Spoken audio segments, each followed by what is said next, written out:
My name is Elisa, and this past year I served as a California Campus Compact Youth Voice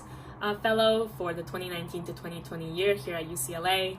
Some things that I've learned about myself is just how deeply I care about this issue of making sure that young people, who are literally the largest, the most diverse generation of students in this country, truly made their voices heard, because a lot of the issues that we care about are actually not represented in politics. And one thing that I really learned this year was that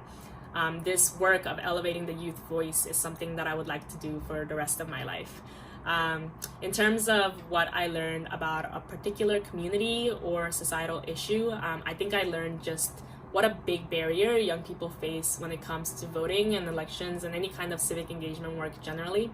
As the largest generation that's alive in this country, I think that not enough of our voices are being heard. And I think I saw a lot of the barriers that students face, whether it's lack of voter information or voter education about where or when they need to go to vote, who they want to vote for, what the steps are in order to vote. These are all things that should be a lot more further institutionalized, not just on our campus, but on our local, state, and federal levels, in order to make sure that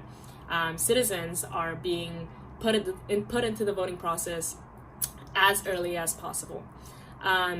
In regards to what an impact this engagement had on the campus community, I was the campaign coordinator for the New Voters Project under CalPERS students and worked very closely with Joshua Avila, who was a point on Bruin's vote for the external vice president's office on our campus. And we both co-directed and ran the Bruin's Vote the Vote coalition here on campus together.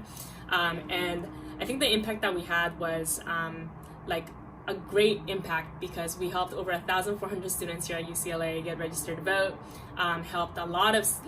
ran really big educational events on campus in order to make sure that students were educated about this issue. And we also just helped mediate and work through a lot of the lines and help guide students throughout the process. In regards to how this experience can apply to other situations, I think that a lot of the work that we did was very valuable in terms of advocating for the youth voice, making sure that we were working with other students, organizing other students, but also working with campus administrators and other key decision makers on campus that can help us make a difference on these issues. And I think that's something that can translate to any other kind of advocacy or organizational work kind of moving forward and going into the future. And as for what's next,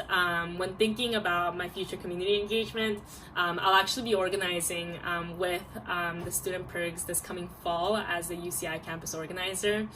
in order to make sure that we can continue to equip students with these skills and help even more students turn out to the polls.